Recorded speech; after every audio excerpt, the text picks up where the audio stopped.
अस्सलाम वालेकुम, आप देख रहे हैं द लास्ट स्टार। मैं हूं हमजा तारड़। मेरे साथ मौजूद हैं राना मोहम्मद अजीम साहब, इस्लामाबाद स्टूडियो से हमारे साथ मौजूद हैं साकिब बशीर साहब। नाज़रीन, ऐसा हुआ कि नेशनल डायलॉग कमेटी एक बार फिर एक्टिव हो गई है। कौमी हुकूमत की एक दफ़ा वो फिर बात कर रहे हैं, टेंशन ख़त्म करने की बात कर रहे हैं, गालम गलोच ख़त्म करने की बात कर रहे हैं, सियासी माहौल डेवलप करने की, डायलॉग की फ़ज़ा कायम करने की बात कर रहे हैं। लेकिन कौमी हुकूमत की जब बात हो रही है तो ऐसे हालात में जब कोई बातचीत ही नहीं हो रही है, बाकी तमाम तकरीबन जमातें, अगर हम बड़ी जमातों को देख लें वो हुकूमत में है, पाकिस्तान तहरीक इंसाफ से कोई बात नहीं करना चाहता या पाकिस्तान तहरीक इंसाफ भी बात नहीं करना चाहती, तो ये कैसे प्रैक्टिकल उनको नज़र आ रहा है तमाम वो रहनुमा जो नेशनल डायलॉग कमेटी का हिस्सा हैं। इस पर हमने बात करनी है। क्या ये जो डील की बातें हो रही हैं, हुकूमत के कुछ वज़रा बात करते हैं कि हाँ जी ऑफ़र हुई थी, और कुछ वज़रा अब ये कह रहे हैं कि नहीं ऐसी कोई बात ही नहीं है। ख्वाजा आसिफ साहब भी उसमें शामिल हो गए, उन्होंने भी कहा कि ऐसी कोई बात नहीं है। वजाहत आई है राना सनाउल्लाह साहब की जानिब से भी। कुछ हम बात करेंगे क्रिकेट के हवाले से, क्योंकि वर्ल्ड कप में पाकिस्तान ने अब अगले सुपर 8 मरहले में कल पहला मैच खेलना है। महंगाई की बात करेंगे और कुछ अहम चीज़ें कि जिस वक्त कुछ तबादले होते हैं तो वो तबादले क्या सोच समझ कर किए जाते हैं, या उसके पस पर्दा क्या चीज़ें होती हैं जिनकी वजह से कुछ फ़ैसले लिए जा रहे होते हैं। सबसे पहले राना साहब, ये फवाद चौधरी साहब या national dialogue committee, Mohammad Ali Durrani साहब भी और दीगर जो रहनुमा हैं वो एक्टिव हुए हैं। एक दफ़ा फिर कौमी हुकूमत की बात हो रही है। मौजूदा मंजरनामा ऐसा है कि कौमी हुकूमत बन सकती है, या ये लोग जो एक्टिव हुए हैं ये खुद ही एक्टिव हो गए हैं, या क्या है, पीछे क्या चल रहा है? बिस्मिल्लाहिर्रहमानिर्रहीम, अस्सलातु वस्सलामु अलैका या सय्यदी या रसूलल्लाह, अस्सलातु वस्सलामु अलैका या सय्यदी या हबीबल्लाह। ताजदारे खतबे नबूवत जिंदाबाद जिंदाबाद जिंदाबाद। देखिए, एक बात तो ज़हन में रखिएगा जी, जिस दिन ये फैसला हो गया कि कौमी हुकूमत बननी है, फिर कौन राज़ी है कौन राज़ी नहीं, ये सारा कुछ हो जाएगा। अच्छा, इसलिए हम इतनी लंबी बहस करते रहे, इतना लंबा चलते रहे, इंतज़ार कर लें, इंतज़ार ही कर लें। बल्कि दूसरी बात, आज इस नेशनल डायलॉग कमेटी जो है इसमें एक इजाफा हुआ है, बैरिस्टर सैफ जी। अब मत बोलिए, अगर बैरिस्टर सैफ यहाँ पे आ सकते हैं तो हो सकता है किसी दिन अली अमीन गंडापुर भी आ जाए, हो सकता है शेर अफजल मरवत भी आ जाए, हो सकता है कोई और भी आ जाए। तो ये बात भी ज़हन में रखिएगा। इसका मतलब है कि किसी ना किसी तरफ चीज़ जा रही है, क्योंकि कुछ बड़े बाहबर हल्के ये कहते हैं कि ये जो बुशरा बीबी की मुलाकातें हो रही हैं जी, और बुशरा बीबी की मुलाकातें बानी तहरीक इंसाफ से भी होती हैं जी, और बुशरा बीबी की मुलाकात उनकी फैमिली से भी हो रही हैं। जो वो मुलाकातें बंद थी वो सारा सिलसिला जो है वो खुल गया है। तो कुछ लोग कह रहे हैं, इस बात को बार बार कह रहे हैं कि उन मुलाकातों को करवाने में बड़ा अहम रोल जो है बैरिस्टर सैफ का भी है। ये नाम लिया जा रहा है, मुझे नहीं पता ये हकीकत है या नहीं, ये लेकिन ये चीज़ें, ये चहमगोइयाँ चलती हैं। ठीक है, अब बैरिस्टर सैफ का भी इसमें आना, अली अमीन गंडापुर साहब का एकदम एक्टिव होना जी, अली अमीन गंडा साहब का बड़ी बड़ी बातें करना, ये सारी चीज़ें एक बात ज़हन में रखिएगा। दो चीज़ों पे काम हो रहा है जो मेरी इंफॉर्मेशन है जी। एक, तहरीक इंसाफ के अंदर फॉरवर्ड ब्लॉक बनाने का, ये मैं नहीं कह रहा पीछे कोई है, लेकिन हो सकता है तहरीक इंसाफ के अंदर ही कोई हो। और दूसरा जो है, और पहली दफ़ा जब से बानी तहरीक इंसाफ जेल में है, कुछ लोग तहरीक इंसाफ के अंदर रहते हुए बड़े ओपन, बड़े खुल डुल के ये बातें शुरू कर दी हैं। पहली दफ़ा बानी तहरीक इंसाफ की बहनों के खिलाफ इतना ओपन शुरू हो गया जो इससे पहले शुरू नहीं, इसको नॉर्मलाइज किया जा रहा है। पहली दफ़ा एक मौजूदा वज़ीर आला के खिलाफ इतनी गुफ्तगू शुरू हो गई है जो आज से पहले नहीं थी। चीज़ें ज़हन में रखिएगा। इन सारी चीज़ों के बाद एक जो चीज़ बड़ी अहम है जो आगे आने वाले दिनों में चल रही है, वो ये नेशनल डायलॉग जो है, इसमें जो चीज़ें की जा रही हैं, जो कहा जा रहा है कौमी हुकूमत, क्या पीपल्स पार्टी को मैं साइड पे कर देता हूँ, बल्कि पीपल्स पार्टी को ना ही साइड पे करें।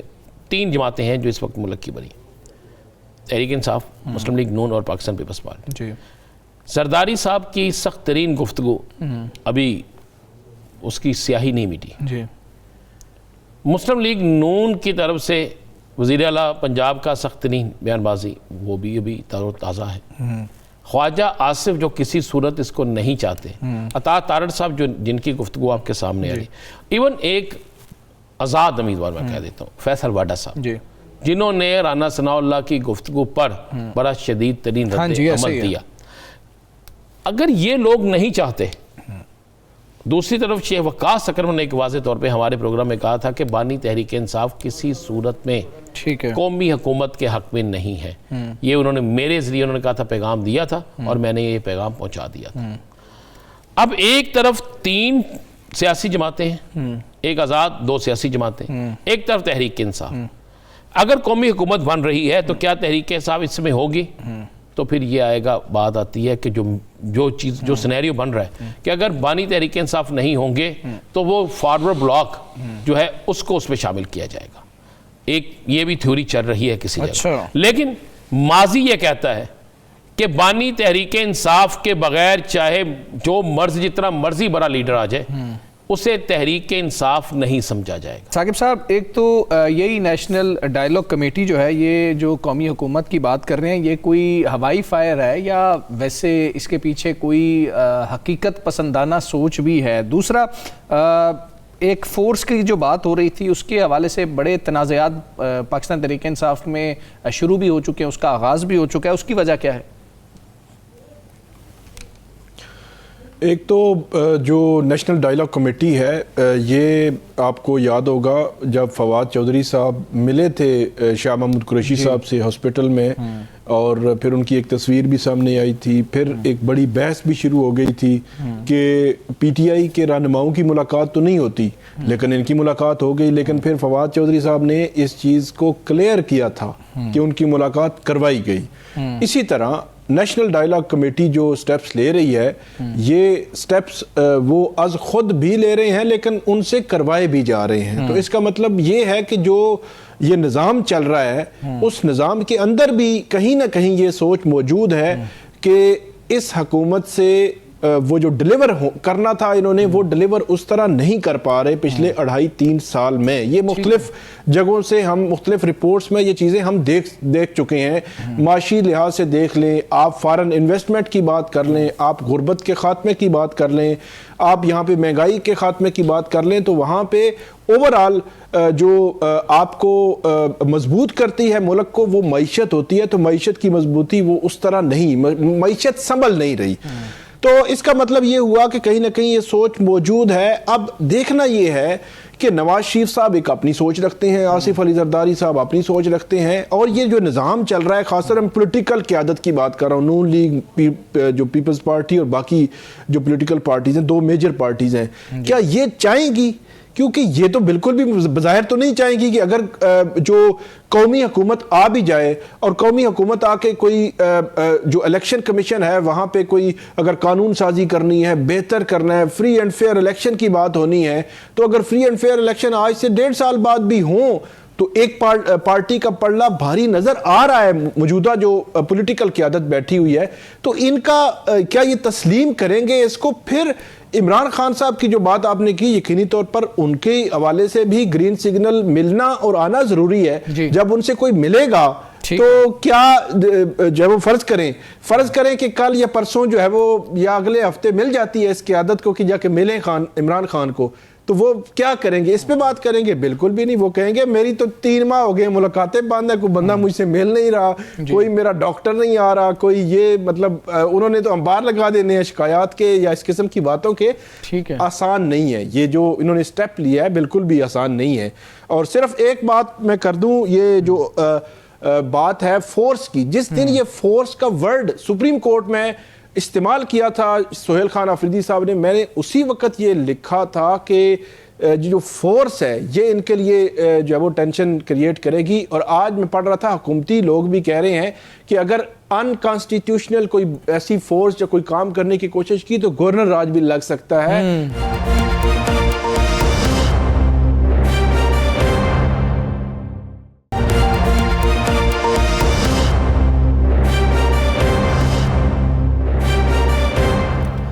वेलकम बैक जी।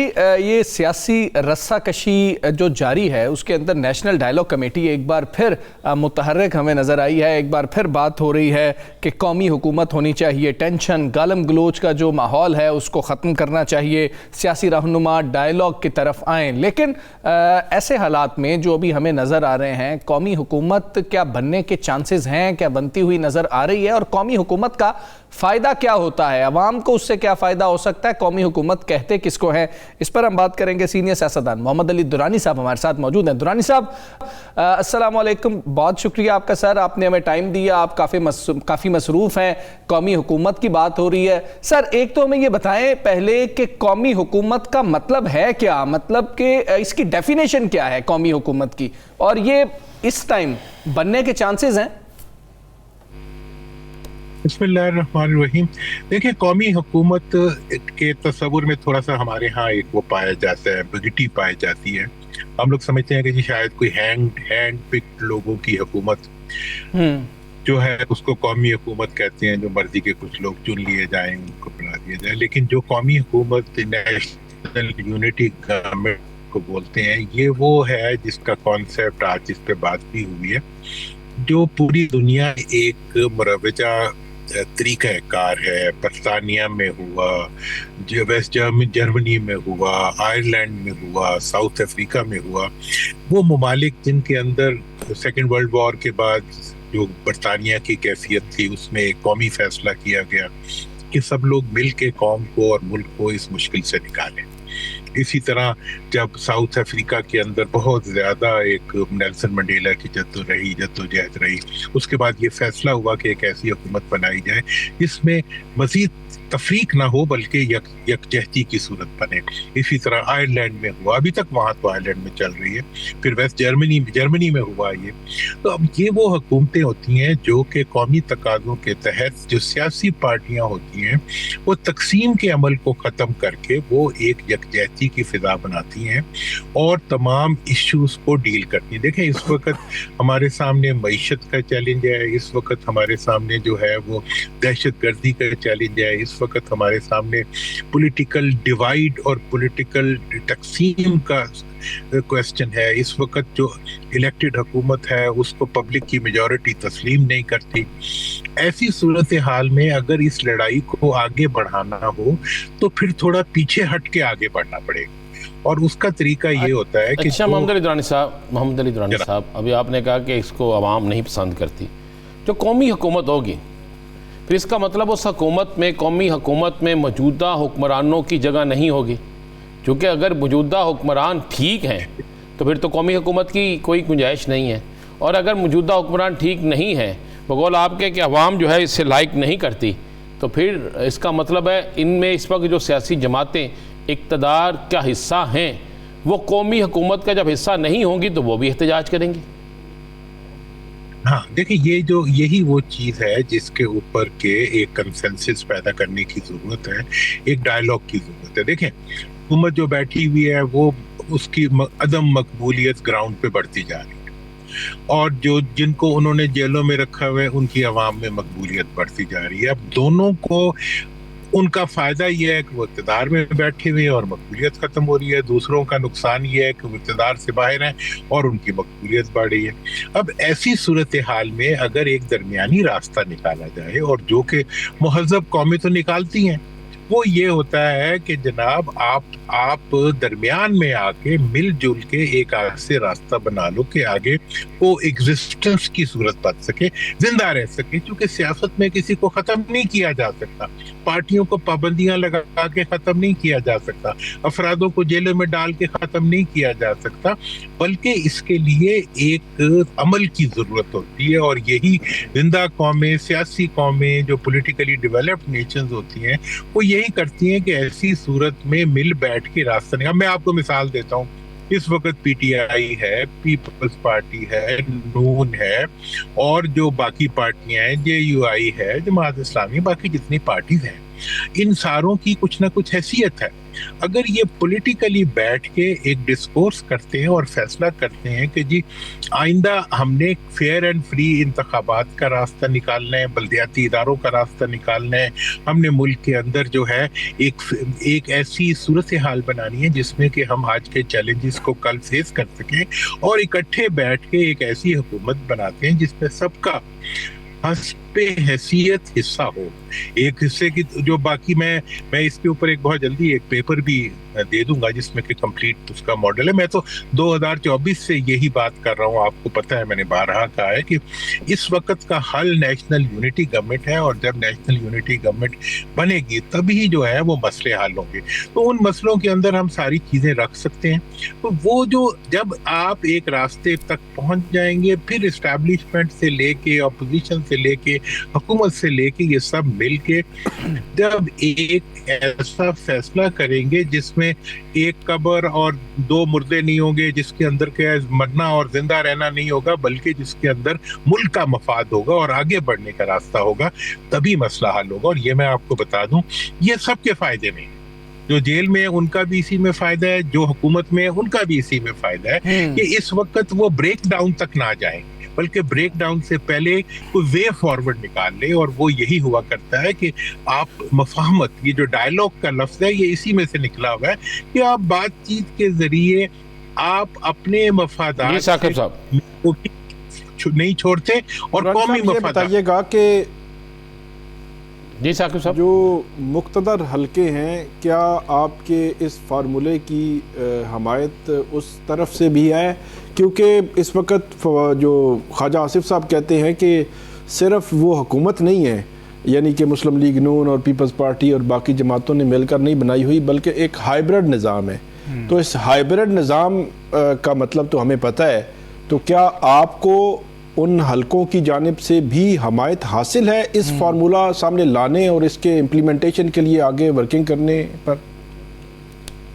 देखिए, मैं तो ये समझता हूँ कि वो हलके जो है ना, हलकों की तरफ से एक चीज तो बड़ी क्लियर से अब आ गई है कि वो किसी किस्म की पॉलिटिक्स में पार्टी अब नहीं बनना चाहते। हुकूमत ने बड़ी कोशिश की है 2.5 साल तक, हर मतलब गलत चीज की जिम्मेदारी उन पे डाली, हर सख्ती को उनके नाम पे किया और ये शो किया कि जैसे अपोजिशन को दबाने में उनका कम रोल है। ये जी फलां का मसला है और फलां खान साहब से फलां की दुश्मनी है और फलां से फलां की दुश्मनी है। मैं आपको पूरी यकीन से बताना चाहता हूँ, DGISPR ने भी कह दिया हुआ है कि अब एस्टैब्लिशमेंट की किसी से कोई जाती दुश्मनी नहीं है। उनका सिर्फ एक इंटरेस्ट है जी, national interest should prevail.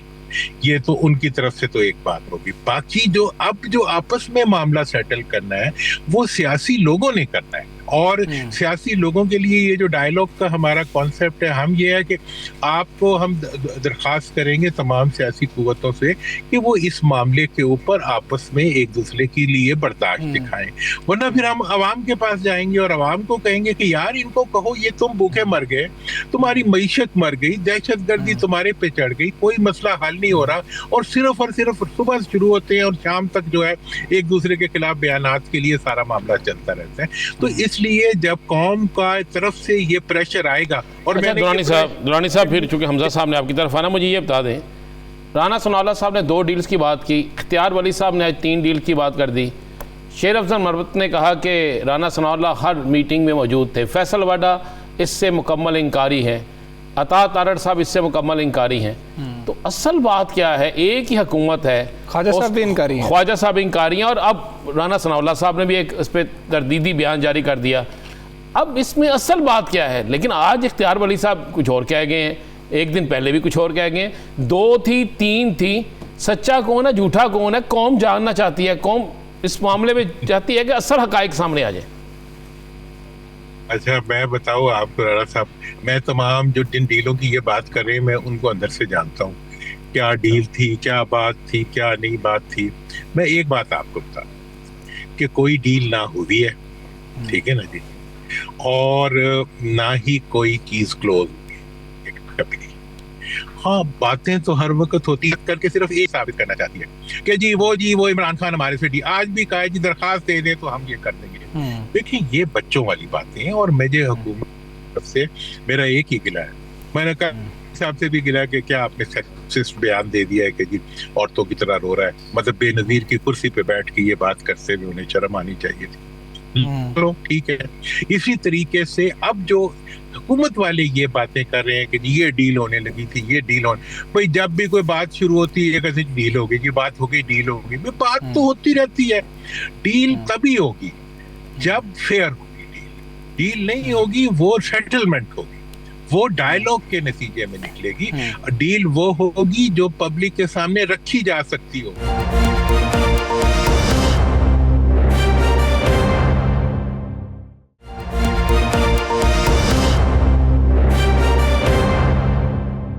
Durrani साहब, मैं आपसे ये जानना चाह रहा हूँ कि साकिब साहब ने जिस तरह से पहले उसका इशारा दिया था आपको कि ये जो नेशनल यूनिटी गवर्नमेंट की आप बात कर रहे हैं, सर मैं वैसे आपके उस पेपर का इंतज़ार करूँगा जो आपने जारी करना है, लेकिन उसमें विंस्टन चर्चिल का आपने ज़रूर तस्करा करना है, जिन्होंने बनाई थी ये गवर्नमेंट, हिटलर को भी हराया था और 45 के इंतखाबात वो हार गए थे कौमी हुकूमत बनाने के बावजूद। और आप कौमी हुकूमत बनाएंगे सर, वोट तो इमरान खान का रहेगा, वोट तो मियां नवाज शरीफ का रहेगा, वोट तो बिलावल भुट्टो जरदारी साहब का रहेगा, तो उनके बगैर ये कौमी हुकूमत कैसे बनेगी? और अगर वो शामिल होंगे तो खान साहब के अलावा सब शामिल हैं, इस वक्त भी कौमी हुकूमत ही है सर। देखें, बात यह है कि कौमी हुकूमत इसलिए नहीं है कि इसमें जो लोग शामिल हैं वो फॉर्म 47 पे शामिल, और कौमी हुकूमत उसी वक्त बनेगी जब उसको बनाने वाले इलेक्शन हारने के लिए तैयार होंगे। जो अगर आपने किसी सेटलमेंट से पहले अपनी जीत का परवाना लेना है तो फिर आप डायलॉग ना करें, फिर जो करें ये करते जाएं और अपने आप को भी तबाह कर लें और मुल्क को भी तबाह करें। अल्टीमेटली कोई आएगा और आपको जो है वो डस्टबिन में डाल के मुल्क आपके इक़्तिदार से बाहर फेंक देगा। ये तरीका नहीं है। ये लोग जो अपनी जीत के लिए मुल्क को, मुल्क के मफादात को, मुल्क के मुस्तकबिल को कुर्बान कर देते, उनको जो है वो कुछ नहीं मिला करता। तो मेरी तो यही बात है। मैं आप और वो मैं पूरा चर्चिल वाला केस जो है वो पूरा मैंने उसमें लिखा हुआ है, पेपर जो मैंने बनाया हुआ है वो मैं आपकी खिदमत में पेश करूं। दुरानी साहब, सारी सूरत, दुरानी साहब ये बताइएगा कि जी साकिब साहब, नवाज शरीफ साहब, आसिफ अली जरदारी साहब, मौलाना फजल रहमान साहब या इमरान खान साहब, इनको कायल भी तो करना है अल्टीमेटली। अगर जो है वो आपने कौमी हुकूमत भी बनानी है तो इन पॉलिटिकल पार्टीज ये खुद ना आए, कोई तो आएगा ना। तो इसके लिए आपके ने कोई मैकेनिज्म बनाया है? नेशनल डायलॉग कमेटी जो है उसने, देखिए नेशनल डायलॉग कमेटी में जो लोग मौजूद है ना इस वक्त भी, और जो पीछे जिनसे हम मशावरत भी कर रहे हैं, वो सारे के सारे वो हैं जिन्होंने इनसे सुबह शाम डील किया। मैंने तो हर एक से डील किया है, ठीक है जी। बाकी लोग तो आपने जितने भी हमारे लोग, अच्छा पीछे भी मुशावरत हर एक से डील किया, तो पीछे भी है जो हमें नजर नहीं आ रहे जी। हमेशा पिछली मज़ाहमत कभी नजर नहीं आती, उनके बगैर ये अगली मज़ाहमत भी नहीं होती, ना मज़ाहमत होती है ना मुफाहमत होती है। के बगैर देखें जी, मैं एक बात बताता हूँ। देखें, कोई भी डायलॉग और कोई भी मुफाहमत का एक असूल होता है, इंसाफ। अगर आप इंसाफ की बुनियाद के ऊपर डायलॉग करेंगे, इंसाफ की बुनियाद के ऊपर मुफाहमत करेंगे तो हो जाएगी। अगर आप किसी धौंस धांधली की बुनियाद के ऊपर, इलेक्शन जीतने की बुनियाद के ऊपर, चक्करबाजी की बुनियाद के ऊपर जो डील करने की शुरू करेंगे, ना डील होगी, ना डायलॉग होगा, ना कुछ और होगा, नुकसान ही नुकसान होगा। वो उठाई जा रहे हैं नुकसान, क्योंकि वो तो इस पे खुश हो जाते हैं कि हम कुर्सी पे बैठे हुए हैं बस, और दूसरे लोग इस पे खुश हो जाते हैं कि हम पॉपुलर हो रहे हैं। लेकिन अब जरूरत तो इन लीडर्स को कायल कर लेंगे सर, इन लीडर्स को कायल कर लेंगे, खास तौर पर जो जेल में बैठे हैं।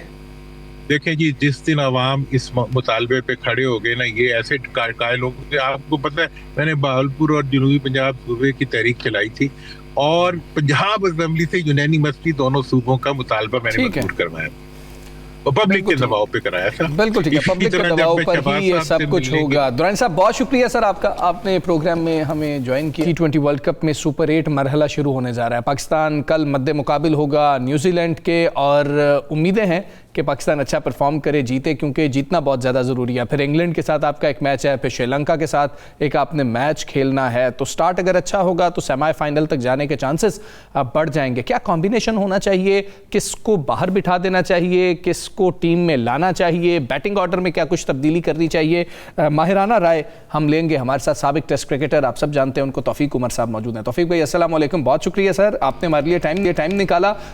बहुत उम्मीदें हैं कि पाकिस्तान अच्छा खेले, 15 का स्क्वाड वहां पर मौजूद है। आप क्या कॉम्बिनेशन देखते हैं? अगर प्रेमदासा में ये मैच होना है, स्पिन फ्रेंडली विकेट इसको समझा जाता है, किसको अंदर आना चाहिए, किसको बाहर करना चाहिए, क्या करे पाकिस्तान कल? देखें, मतलब ये ऑब्वियसली ये नॉकआउट जो है वो राउंड स्टार्ट हो गया है। इसमें मतलब हर मैच जो बड़ा इंपॉर्टेंट होगा पाकिस्तान के लिए, आई थिंक कि उनको जो भी वहाँ पे जो हमारा थिंक टैंक है, उनको जो राइट कम्बिनेशन है उसके साथ ही जाना पड़ेगा। अगर आप देखें तो साजिदा फरहान ने जिस तरह से लास्ट मैच में उसने 100 किया,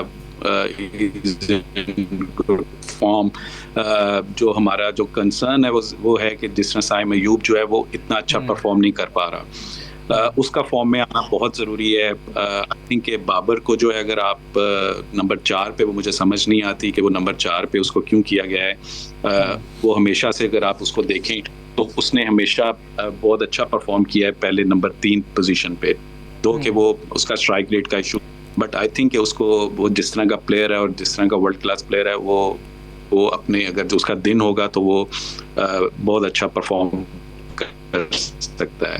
तो मुझे लगता है कि कहीं ना कहीं उसको ऊपर के नंबर, तो एक आपको चाहिए ऐसा प्लेयर, क्योंकि वहाँ पे कोई 200 या 250 वाली विकेट नहीं है।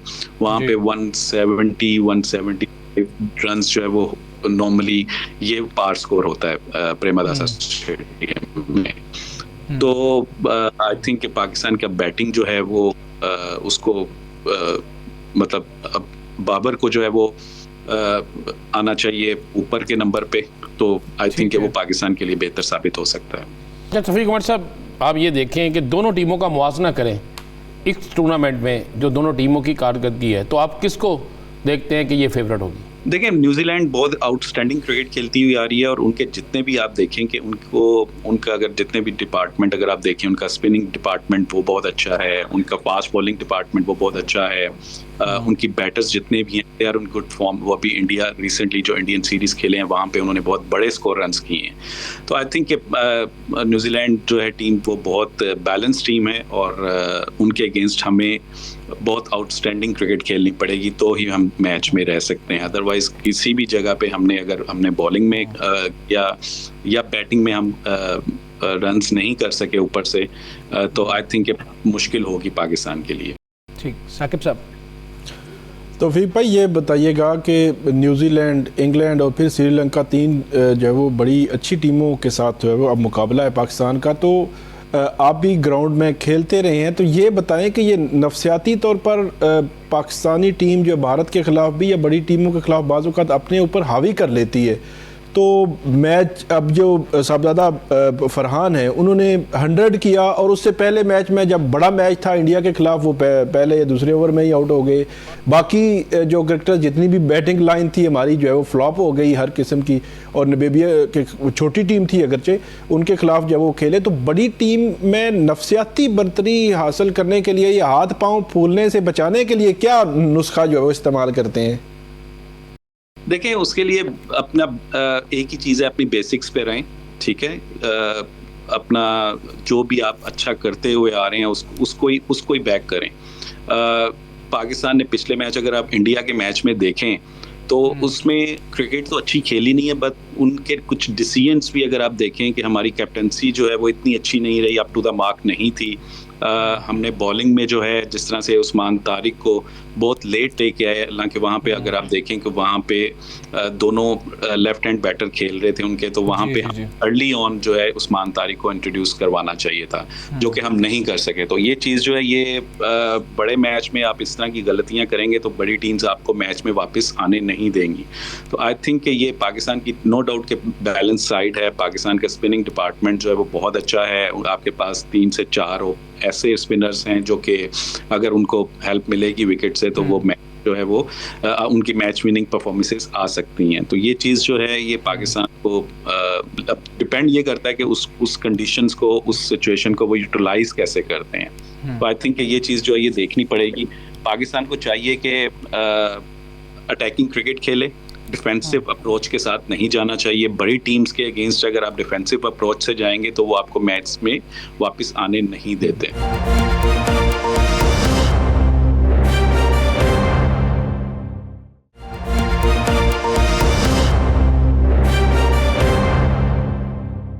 बॉलिंग का शोबा देखें, शाहीन आफरीदी उनको बाहर ही रखना चाहिए, नसीम बेंच पे बैठे हुए हैं, फ़खर भी बेंच पे बैठे हुए हैं। आप देखते हैं कि फ़हीम अशरफ को हम यूटिलाइज़ नहीं कर पा रहे, तो उनकी जगह एक रिप्लेसमेंट हो सकती है। दूसरा, आप खुद बाएं हाथ के बल्लेबाज रहे हैं, और अगर हम न्यूजीलैंड को देखें, उनके पास स्लो लेफ्ट आर्म दो बड़े कमाल के बॉलर हैं, वो सेंटनर से भी बॉलिंग करवा रहे हैं और रविन से भी वो बॉलिंग करवा रहे हैं। तो लेफ्ट और राइट का कॉम्बिनेशन कितना इंपॉर्टेंट होगा? नवाज को प्रोमोट किया जाए, बैटिंग ऑर्डर में ऊपर नीचे किया जाए, या कोई फ़र्क ही नहीं पड़ता, चाहे लेफ्ट और राइट का कॉम्बिनेशन हो या ना हो, क्रिकेट तो अच्छी खेलनी है। देखें, ये डिपेंड करता है, जिसको हम मैचअप, क्रिकेट की लैंग्वेज में उसको मैचअप कहते हैं। अगर तो देखें लेफ्ट आर्म स्पिनर लगा है या उनका लेग स्पिनर लगा है, तो आपको फिर लेफ्ट हैंड बैटर को अंदर अगर लेके आएंगे तो मुश्किल होती है बॉलर्स को बॉलिंग करते हैं। लेफ्ट आर्म स्पिनर को अगेंस्ट लेफ्ट हैंड जो है वो मुश्किल होती है। उसके लिए अगर आप देखें तो वो इजीली उसको वो चार्ज कर सकते हैं। लेग स्पिनर को भी लेफ्ट हैंडेड जो है वो इजीली चार्ज कर सकते हैं। अब ये देखना पड़ेगा कि अगर वहाँ पे लेफ्ट आर्म उनकी बॉलिंग कर रहे हैं या लेग स्पिनर बॉलिंग कर रहे हैं, क्योंकि उनके पास अगर आप देखें तो लेफ्ट आर्म स्पिनर सेंटनर की सूरत में बहुत एक्सपीरियंस और बहुत ही अच्छी बॉलिंग कर रहे हैं वो, स्पेशली टी में। उनकी फिलिप्स जो हैं राइट आर्म ऑफ स्पिनर हैं, वो भी बहुत आउटस्टैंडिंग बॉलिंग कर रहे हैं, अच्छी जगह पे वो बॉल फेंकते हैं और विकेट टेकर बॉलर हैं। तो ये चीज़ देखते हुए आई थिंक कि पाकिस्तान को बहुत ही स्मार्टली मूव करना पड़ेगा। अगर तो उनके लेफ्ट एंड राइट कॉम्बिनेशन के साथ जाते हैं तो डेफिनेटली बॉलर जो है वो थोड़ा सा अपनी लाइन और लेंथ को चेंज करता है। इस चीज़ को देखते हुए ये तो वहाँ पे जो बैठे हैं थिंक टैंक जो हमारे हैं, अब वो उन पे डिपेंड करता है कि वो राइट टाइम पे क्या डिसीजन लेते हैं। नवाज जो है उसको भी हमने अभी तक आपने देख लें कि उसको अच्छी तरह से यूटिलाइज नहीं किया। वो पिछले मैच में अगर आप देखें उसने बड़ी अच्छी बैटिंग में बड़ी अच्छी परफॉर्मेंस दी है। उस तरह से हमने इस टूर्नामेंट में, वर्ल्ड कप में, पाकिस्तान अपने जो बॉलर्स हैं, जिसको हम स्पेशली जो उस्मान तारिक, जिसको हम ट्रम्प कार्ड के तौर पे देख रहे हैं कि वो विकेट टेकर भी है और उसकी इकोनॉमी भी बहुत अच्छी है, तो उसको कैसे यूटिलाइज करते हैं। वो ऐसा बॉलर है कि वो सरप्राइज दे सकता है न्यूजीलैंडर्स को, क्योंकि वो अभी तक उनके अगेंस्ट नहीं खेले। तो ये चीज़ अभी तक उन्होंने उसको फेस नहीं किया। तो डेफिनेटली जो है प्रेशर। तौफीक भाई, आप क्या देखते हैं, बॉलिंग अटैक हमारा अच्छा है या न्यूजीलैंड का? बैटिंग हमारी अच्छी है या न्यूजीलैंड की इस मौजूदा वर्ल्ड कप में? ये जो T20 वर्ल्ड कप है, और आप इसमें उसी कंडीशन में तो ऑलरेडी खेल रही है ना श्रीलंका भी, जिम्बाब्वे भी तो उसी में आई और उन्होंने नंबर 1 पोजीशन ले ली। हमारे यहाँ पे जिम्बाब्वे जैसा माहौल क्यों नहीं बन सका पाकिस्तान टीम के अंदर? देखिए, अनफॉर्चुनेटली हमारा अगर आप देखें तो उस तरह से परफॉर्मेंसेस नहीं आई। जो हमने क्या किया है कि हमने प्लेयर्स को एडजस्ट करने के लिए उनको अगर नंबर नहीं भी है तो हम उस नंबर पे उसको खिला रहे हैं। जैसे बाबर आजम की मैं मिसाल देता हूँ कि अगर उसकी जगह पहले नंबर 3 में नहीं बन रही तो फिर आपको उसको नहीं खिलाना चाहिए, ठीक है। उसकी जगह फखर जमान बेंच पे बैठा है, आप उसको क्यों नहीं यूटिलाइज करते? ये कहा जा रहा है कि फखर जमान जो है वो अच्छी फॉर्म में नहीं है। अगर वो अच्छी फॉर्म में आपको पता है कि नहीं था तो उसको आपने फिर 15 में क्यों रखा, ठीक है। फिर आप पहला बैटर क्यों नहीं लेके गए जो फॉर्म में था?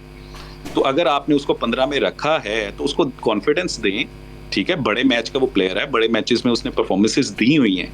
तो अगर बाबर आजम जो है नंबर 4 पे, मुझे नहीं लगता कि वो फिट इन होता है टीम में। अगर नंबर 4 पे ही उसको खिलाना है बाबर आजम को, तो उससे बेहतर ये है कि आप जो है, क्योंकि आपका मिडल में आपका लेफ्ट हैंडेड कोई भी नहीं है, आपका 8वें नंबर पे जाके फहीम अशरफ आता है लेफ्ट हैंडेड, ठीक है। अगर दरमियान में आप फखर जमान की इंडक्शन करते हैं और उसको टीम में लाते हैं तो उससे एक राइट लेफ्ट का जो कॉम्बिनेशन है वो भी बनेगा, और प्लस फखर एक ऐसा आपके पास प्लेयर है जो कि अटैकिंग प्लेयर है, वो बॉलर को सेट होने नहीं देता। बाबर से अगर परफॉर्म उस तरह से नहीं हो रहा तो आप उसको उसके साथ रिप्लेस करें, या तो बाबर का नंबर जो है ऊपर लेके आए, और अगर आपने 4 पे खिलाना है तो फिर आई थिंक कि उसकी जगह जो है 4 पे नहीं बनती। फास्ट बॉलर कौन होना चाहिए? फास्ट बॉलर देखिए, शाहीन, नसीम, शाहीन की जो है मैं समझता हूँ कि फॉर्म इतनी अच्छी नहीं है, उसकी पेस भी अगर आप देखें तो बहुत कम है। मुझे लगता है कि उसको फिटनेस इश्यूज हैं, वो उस तरह से 100% फिट नहीं है। तो आई थिंक कि मिर्जा जो है वो बढ़िया उसने परफॉर्म भी कर रखा है, तो आई थिंक कि इसमें शाहीन की जगह مجھے لگتا ہے کہ سلمان مرزا کو کھلانا چاہیے, اور دوسرے فاسٹ بولر کی اگر بنتا ہے تو نسیم شاہ جو ہے اس کی انڈکشن ہونی چاہیے, وہ ابھی تک کوئی میچ نہیں کھیلا, آئی تھنک اس کو کھلانا چاہیے نسیم شاہ کو. ان کو کس کی جگہ, فہیم کو بٹھائیں, ایک سپنر کو بٹھائیں, کس کو بٹھائیں؟